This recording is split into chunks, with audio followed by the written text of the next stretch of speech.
My name is Jeremy Wade, and I hunt monsters. River monsters. I'm always on the alert for new information, new leads, and new investigations. I've received a tantalizing report. It's a story about a fish apparently attacking a diver. But there are frustratingly few details.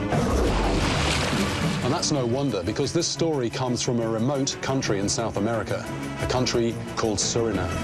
But from what I've heard, this is not the work of South America's most notorious river monster, the piranha. So what is it? Can there really be a fish that pound for pound can challenge the piranha? Here we go. For the title of the most ferocious river monster of South America.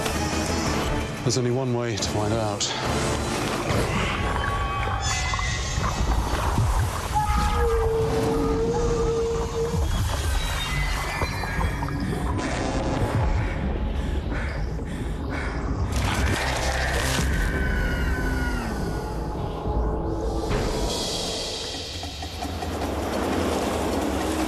In pursuit of river monsters, I've travelled to the four corners of the globe.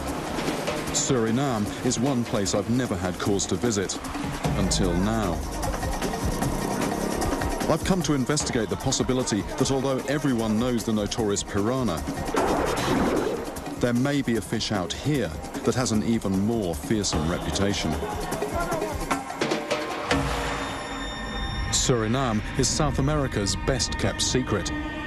It is the smallest country on the continent with a population of only 500,000 people, but it can boast the largest continuous area of unspoiled rainforest in the world. Once a Dutch colony, it is a true melting pot of nationalities and cultures. The majority of the sparse population live along the coast.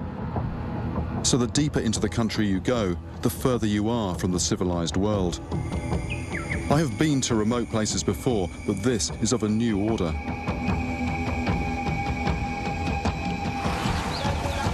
If things go wrong out here, there is little hope of being rescued.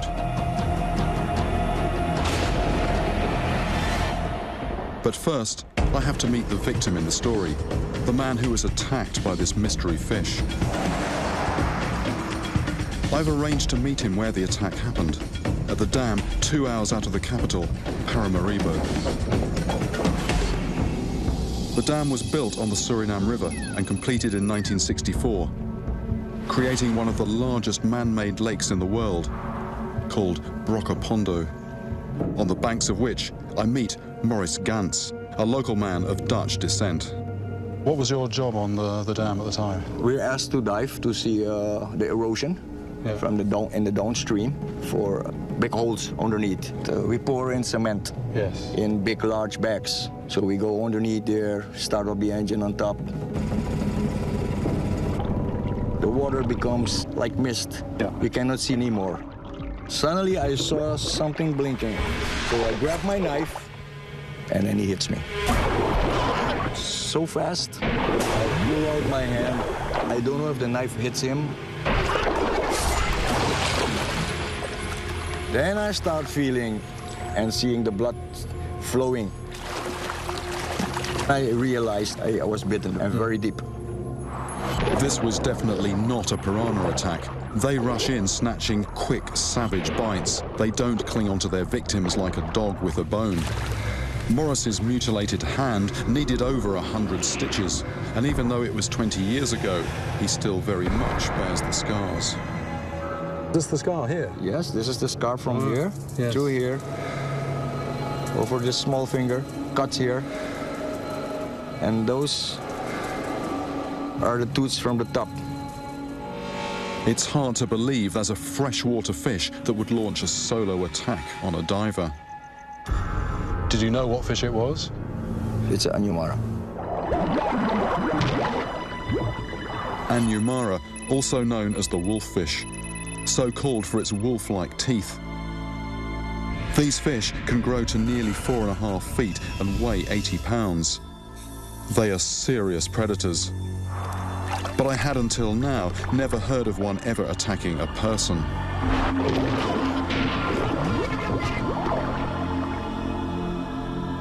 I wonder if Morris ever had any other kind of close encounter while he was diving. The only thing that we saw close behind us were piranhas. Did that make you slightly nervous? Not really, not really. But every time you do like this or you make a sudden move, they disappear. They never came and took a nip out of any... No. So Morris often saw piranhas, but they never ever came close. Unlike this lone wolf. This fish attacked, and if Morris hadn't had his knife, who knows what could have happened. Could it be that the wolffish is more dangerous than the more notorious South American horror, the piranha? To find out, I need to confront one myself. I wonder if Morris's monster still haunts this river. From experience, many river monsters have little regard for our modern world. I've caught them near dams and in cities. Will this monster be any different?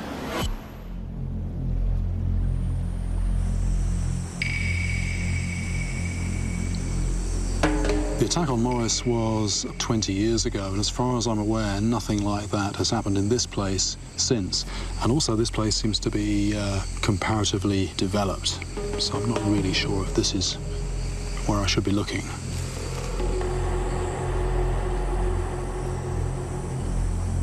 I persevere through the night, but with no luck. In the morning, I head back into town to Paramaribo, Suriname's capital city. I need to find out where wolffish can be found. I head downtown to the fish market to try my luck. This looks like a small anumara, small wolffish. Dat is een kleine ayumara. Small is yeah, understand. This one isn't actually the anumara. This is a small relative called here the pataka. I've caught something very similar to this, maybe actually the same as this in Brazil. Those teeth are probably almost as vicious as a piranha's. They're also very slippery. It's like a bar of soap with teeth. Oh, it's the big one, a sort of scaled up version of this, which is what I'm looking for. The wolffish I'm hunting are 10 times larger than these. There are no wolffish here, but I don't leave empty-handed.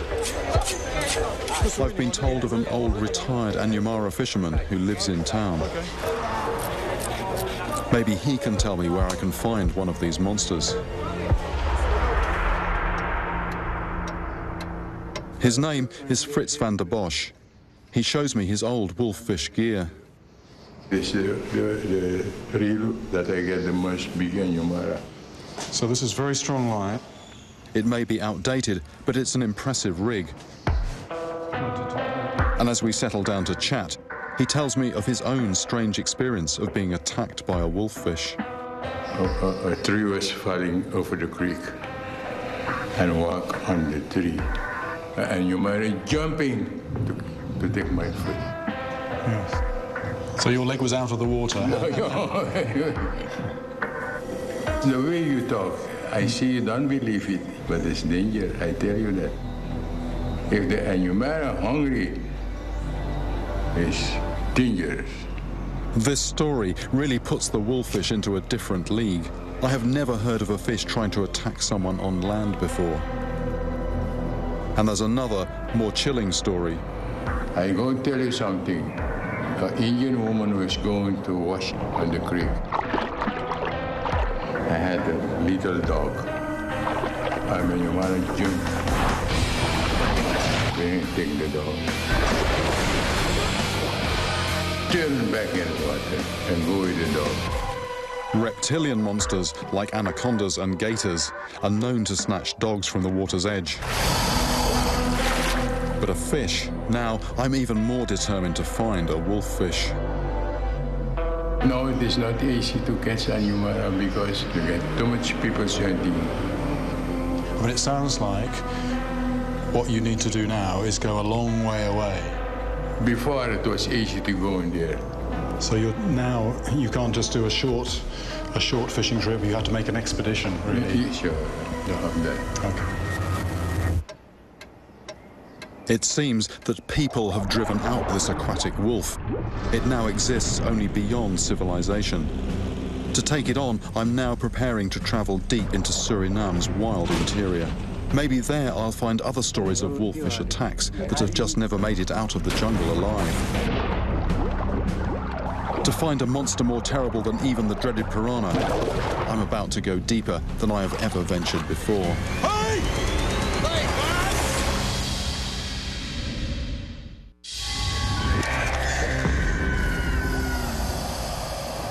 I'm in Suriname in South America, a country that is almost entirely jungle. I have heard stories of a fish so fearless that it has attacked people and animals, even out of water. A lone wolf that is pound for pound more fearsome than the infamous piranha. But to catch one, I must travel deep into the unknown, to a place where few people have ever been. Usually, there are signs of human habitation dotted around, but out here, there is nothing. I once survived a plane crash in Brazil and was lucky enough to walk to a nearby town. But out here, I wouldn't stand a chance.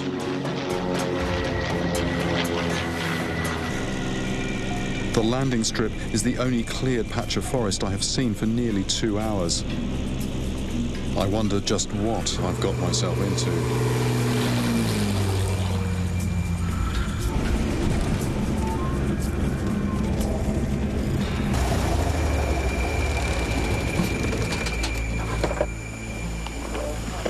Peter Sonneveld has a European name, but is 100% Surinamese. He will help me talk with the local people so I can collate any wolffish stories from this area. On the ground, the rainforest is as impressive as it is from the air, but our isolation is even more apparent. Not only are the heat and humidity oppressive, but our little group are possibly the only human beings in thousands of acres of tangled rainforest.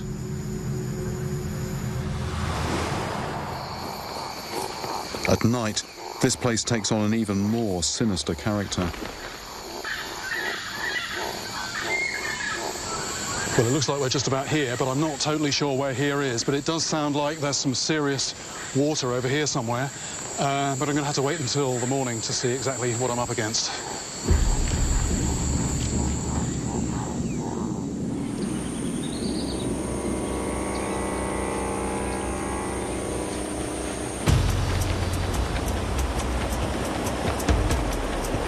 In all my years of fishing, this could be the most unspoilt and remote river that I've ever fished. The mighty Corentin River is 450 miles long and Suriname's largest. For most of its length, it is completely uninhabited and rarely explored. The river is punctuated by frequent crushing rapids and deep turbulent pools. There are vast granite boulders everywhere, some just under the water, others creating waterfalls. There are so many different fishing holes that I take every opportunity to get a bait or lure in the river, to cover as much water as I can. Different types of fish prefer different parts of the river. Having never hunted for wolffish here, I need to explore every likely fishing spot to see if I can discover the monster's lair.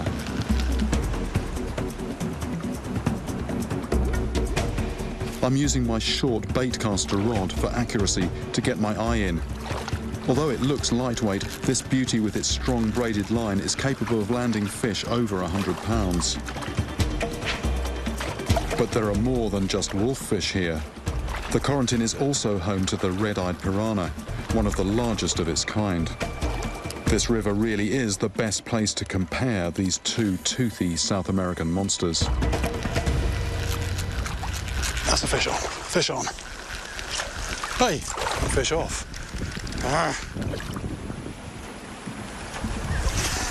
Suddenly, I'm getting action every cast.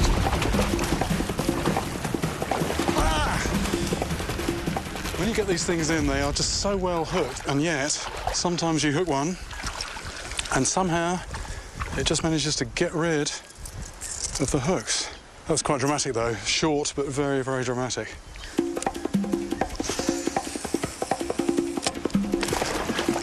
That's one on, that's one on.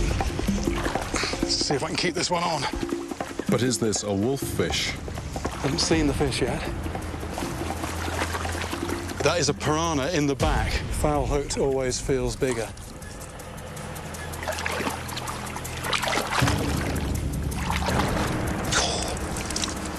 Monster piranha.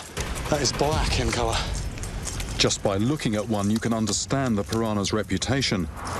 But I've done experiments using myself as a guinea pig, and I've concluded that they're only dangerous to people in extreme circumstances. For piranhas, the mob rules. It's death by 1,000 cuts, and for that, they have no equal. But I'm comparing wolffish with piranhas one against one, and having now seen the piranhas they have to compete with, I'm even more wary about meeting a wolffish. I wonder if, like wolves, the fish I'm after are nocturnal hunters. So I continue fishing into the night, but it's too risky to move around. There are too many hazards and dangers that could send me into the dark water. So I change tactics and stick to the shore.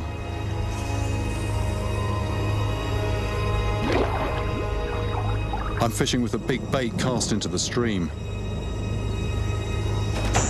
Fish on. But it's just another monster piranha. I'm supposed to be asleep now, but there's always one. There's always one. Yeah. It's November, and the rainy season is fast approaching. Carbon fibre rods make excellent lightning conductors. I don't know how long I can stay out here.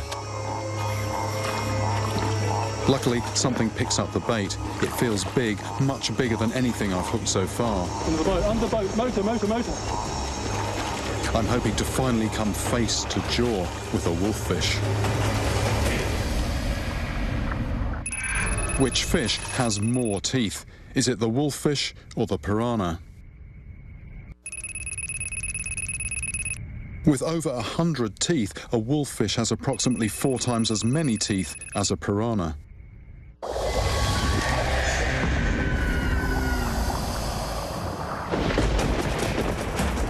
I'm deep in the jungles of Suriname, hunting for the wolffish, a creature that, according to the people I've spoken to, is more fearsome than even piranhas. The question is, do I have one on the end of my line?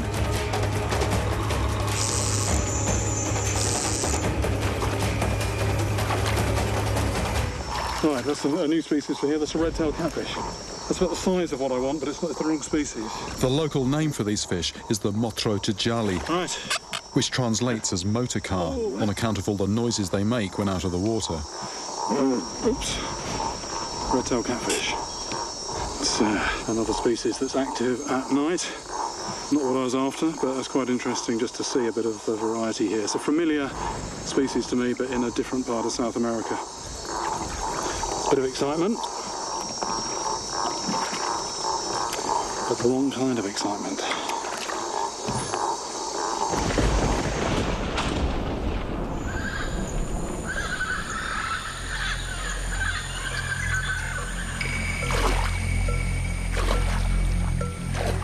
After several more days of trying with no success, my guide Peter suggests we visit the only village in the area and talk with the locals to see if they can give us the information that we need. The Trio tribe's village at Amotopo has no more than 20 huts. It is their only settlement on the Corentin River. They live with the wolffish, so they know it better than anyone.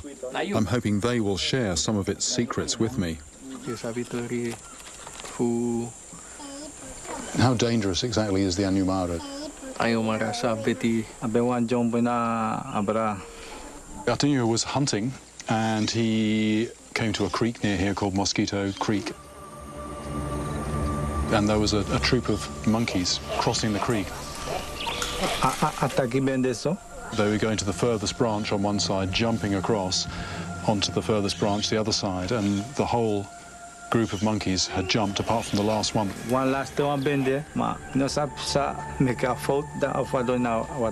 One missed the branch, landed in the water, as soon as it hit the water, it was attacked by a wolffish and killed.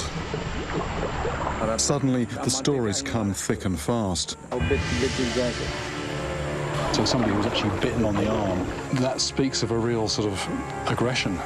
Coutinho's uncle was hunting one day with his dog. Hunting dogs, when they're hunting, they're barking, barking, barking. Coutinho's uncle found his dog dead in the creek with its stomach ripped open. And there's now another incident of somebody getting bitten, in this case on the thumb. So there's another 2 animals to add to the list. Snakes swimming on the surface and just being taken from below. There's a type of bird called an anamu. This is a bird that comes to the water to drink, and likewise that's just grabbed by one of these fish just lurking there in ambush. Is Coutinho sort of, wary about getting in the water sometimes? Nanu, you alone ang ayu dago. Dahil sabi ayaw maral No, me no man. Me no. So he says he's not jumping in. Yeah. Because where people don't fish, the Ayamara just very raw aggression. People outside South America, they know all about piranhas. Now, locally, a wolffish, this is a fish with a very big reputation. It's known to be very aggressive, and there are certain circumstances where they will literally rip anything apart that goes near them. Reptiles, birds, primates, even people. After listening to the trio tribe, it's clear that having the weaponry is one thing, having the attitude is quite another. The wolffish is well equipped with both. But one thing still eludes me. Where do you find them?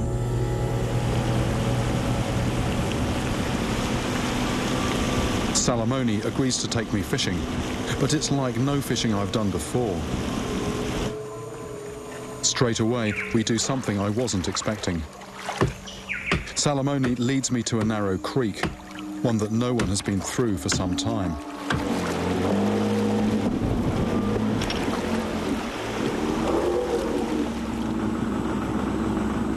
We then take to the land and creep through the jungle. Looks like we're following the course of a sort of a dried up sub-creek. So the chances are there's going to be a bit of a junction here. And that does look like the kind of place where you might find fish. He fishes with a bow and arrow, the way his ancestors have for centuries. Just stringing the bow. Just getting the tension in the bow.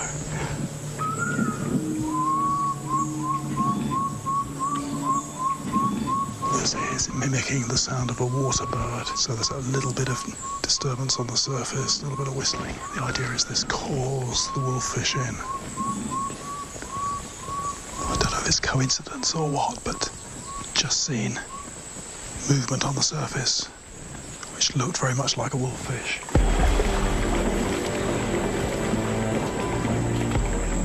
Oh, yes, yes, yes, yes.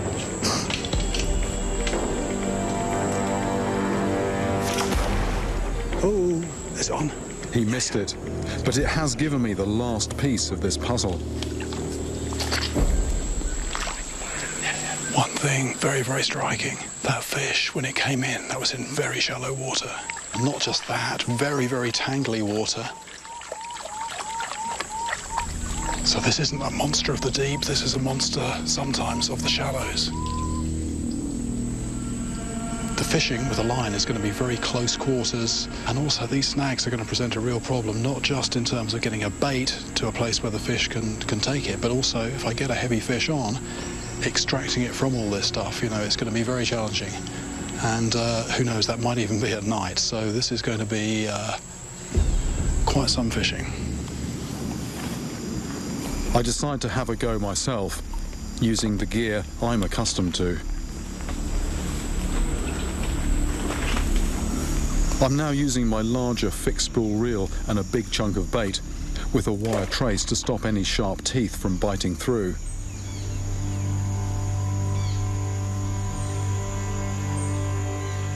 I'm also trying to make some disturbance on the surface, like Salamoni did, to see if it will attract any hungry wolffish.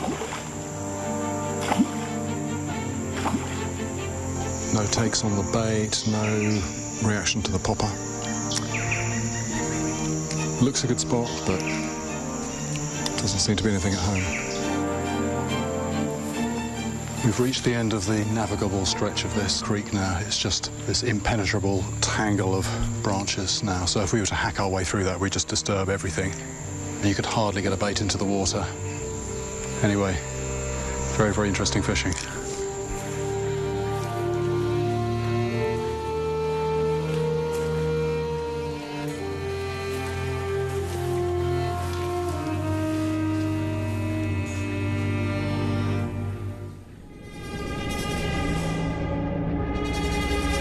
On our way back to the village on the main river, conditions are changing.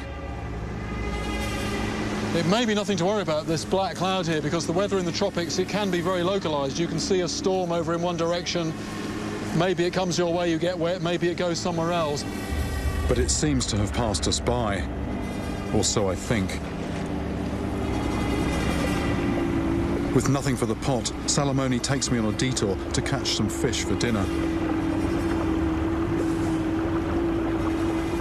I think this could be our spot here. So off the rocks, there's going to be a nice slack with eddies happening on the other side. But out on this exposed island in the middle of the river, we are about to discover just how changeable and dangerous conditions are in the rainforest.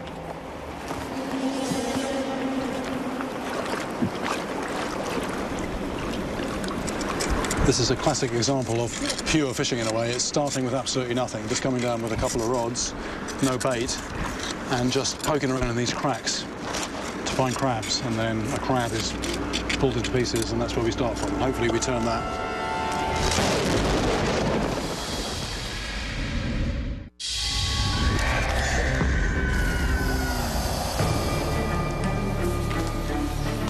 I'm deep in the jungles of Suriname, hunting for the fearsome wolffish.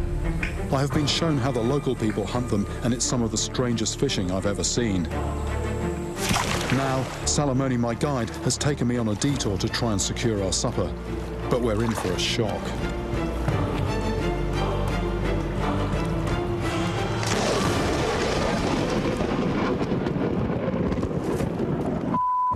Should I take this off? I would. Yeah? That lightning strike was right on top of us. Salamone was standing in the water. He actually felt a shock. He got a shock through the water. Abandoning. We're getting in the boat and we're going. Let's go. I thought we'd all escaped that lightning strike. The soundman on my crew didn't. Our sound recorder has been hit, was actually struck on the head by that bolt of lightning. Chris, are you okay? Are you responding? Yeah, I'm good. Good. Right, we might need some first aid here. Yeah, let's go. Quick.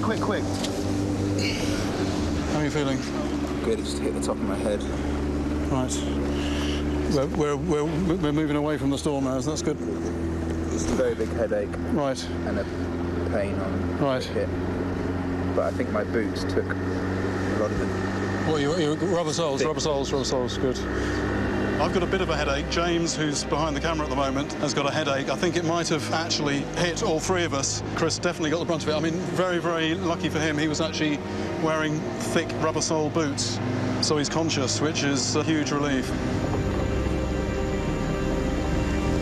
All right, we're arriving at the back at the camp. I suspect that the lightning bolt actually struck very close to where we were all standing.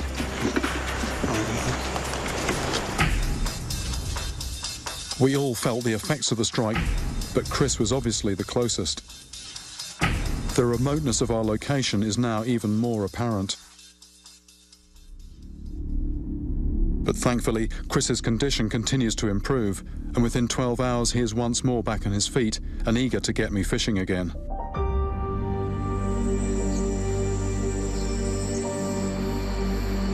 So if you just tell me again, how far from here we're going. That night, Peter lays out his plans for us to head even deeper into the jungle, to try and reach some creeks that he believes will be the best places for us to catch a wolffish. But it will mean camping and being self-sufficient for several days in a place even more remote. So it's a bit of a trade-off. With all that has happened, it is a brave plan, and we decide to sleep on it.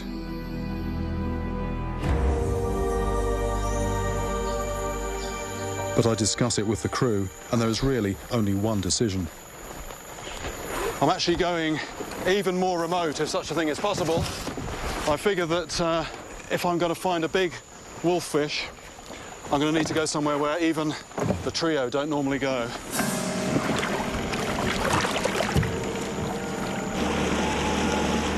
The sheer size of the Corentin River is humbling.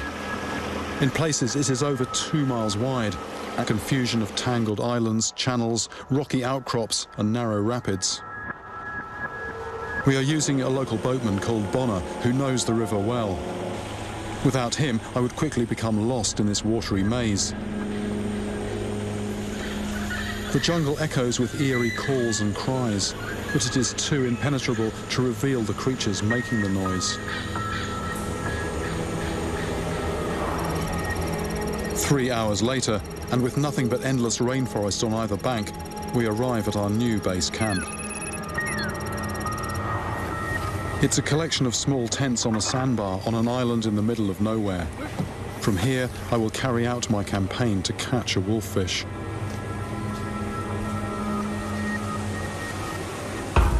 I waste no time getting ready.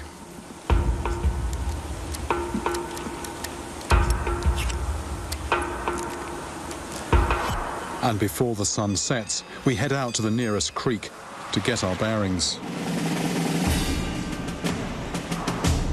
Wolffish, it seems, head up creeks during the wet season, dispersing into the flooded forest. But as the water recedes, they are forced back down towards the main river. It is then that they are at their easiest to find. I'm here in what should be the lowest water levels of the year, but straight away it is apparent the conditions are not ideal. Very much mixed feelings on arriving at the camp. The thing that struck me immediately was that the water level is probably about 2 foot up on what we'd hoped for, what we'd expected, what is ideal for catching the wolffish. Basically what that means is that the creeks are going to be that much fuller, so the fish aren't going to be concentrated, they're going to be spread up the creek. They won't be as hungry, they won't be as aggressive, so catching them is likely to be harder than I expected.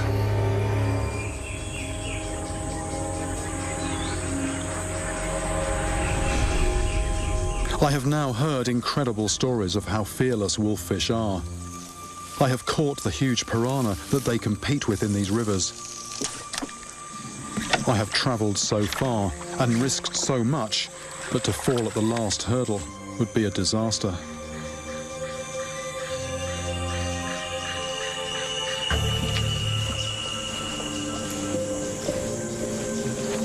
This creek is a really eerie place, a pool enclosed by rainforest in the heart of nowhere. I have never felt so tiny and remote.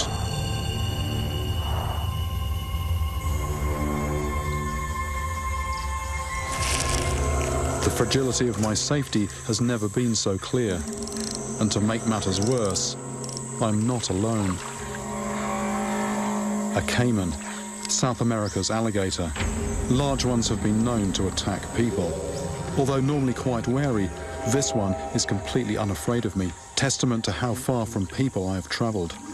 I don't want him to come too close, but it's no wonder he has made this creek his home. It's piranha. Right off. It's alive with piranhas. It's actually very frustrating. Every bait I'm throwing out is getting attacked, but unfortunately it's by piranhas. Piranha again. I'm hoping that as the light fades, they will become less active. But at the moment, I've got a dwindling supply of bait because the piranhas are just attacking it every time. My best chance is to wait until night. Salamoni told me that once the sun sets, the piranhas run and hide, because that's when the wolffish come out to hunt. It seems the piranhas know who the real river monster is.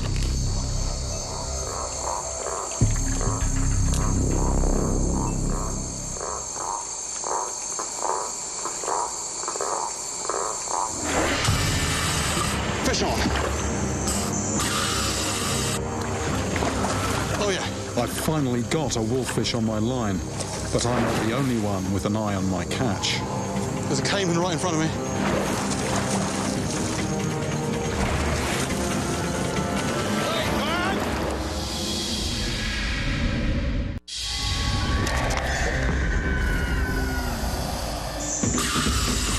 I'm in Suriname in South America. Oh, yeah. And I have finally hooked the wolffish. A fish I believe is more fearsome than the piranha. But there is a problem. All the commotion has attracted a really unwanted visitor. Is it after the fish or me? Hey! I do the only thing I can think of, I'm going to try and just pull this up on the side. with the worst possible result.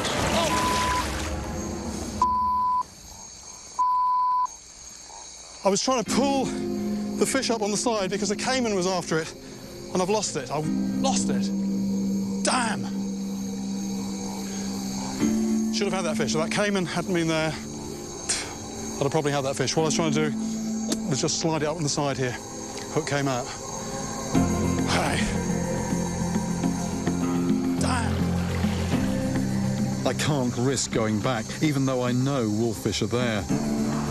Caiman are territorial, and it was certainly not afraid of me.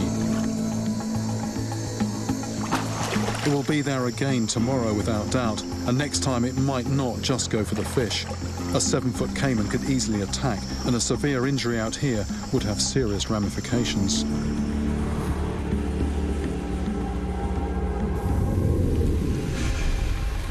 But morning gives us another problem: rain. The storm makes me and the whole crew nervous. We are nearing the end of the dry season. When the rainy season starts, two things will happen. First, the creeks will flood, and the fish, already hard to find, will disappear into flooded forest, making them impossible to catch.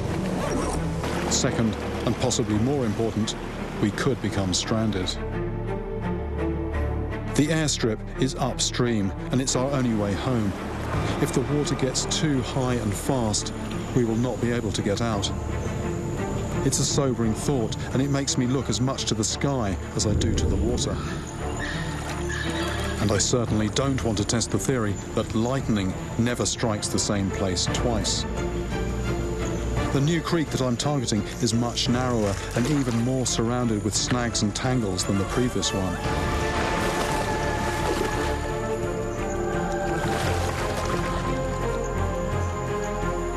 Oh, it's off.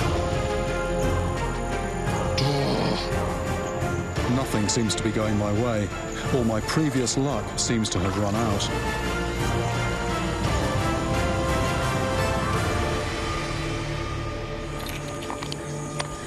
Let's put a bit of bait on here. Not getting any response to artificials, so we're putting a lump of piranha on.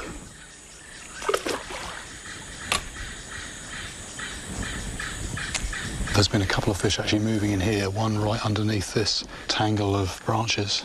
So it's fishing right in the middle of snags. In a place like this, if it gets even a few feet, it's wrapped itself around a branch. So I give it just enough line to take the bait properly, and then it's just try and haul it to the boat.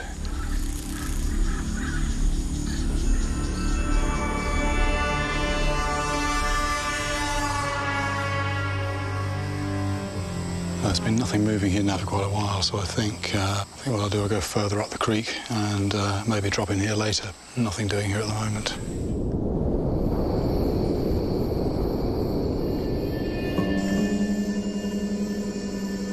The only option left is to enter this creek at night. With half-hidden roots and fallen trees, navigating this waterway is a disaster waiting to happen. And it seems every creek has its caiman. To make matters worse, I hear a rumble of thunder.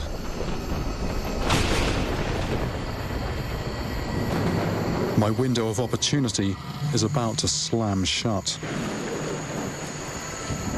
This could be my last chance to catch a wolffish.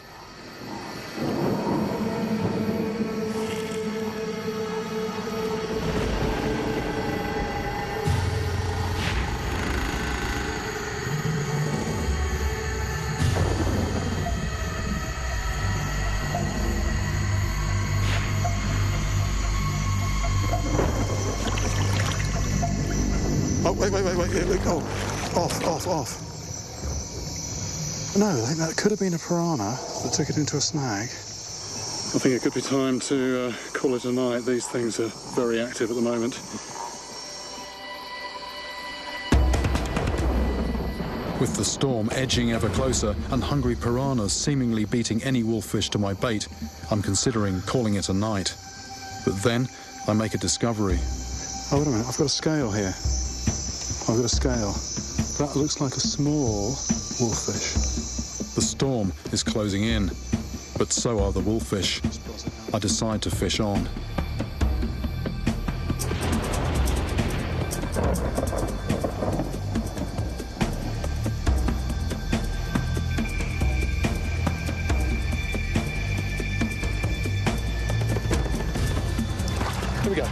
Here we go. Finally, a strong take. It's a wolffish, and a big one.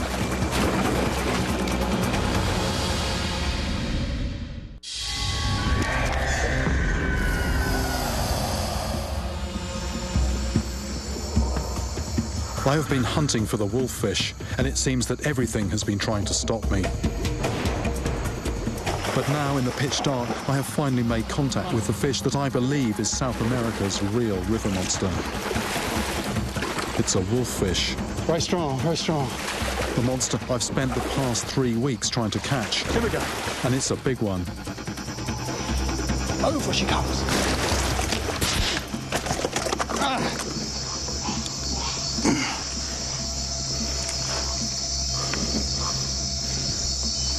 But fantastic, here we go. That's a result, that's lovely. So here we are, this is the wolffish. And the stories I've heard about these, absolutely fearless. Anything comes near them, dogs, people, they'll go for it. So it looks quite gap-toothed, but actually, pull those lips back and you see they're very spiky fangs underneath there. The other thing about it is the fishing is just unlike anything I've done before. It's real guerrilla, close quarters, hand-to-hand combat almost.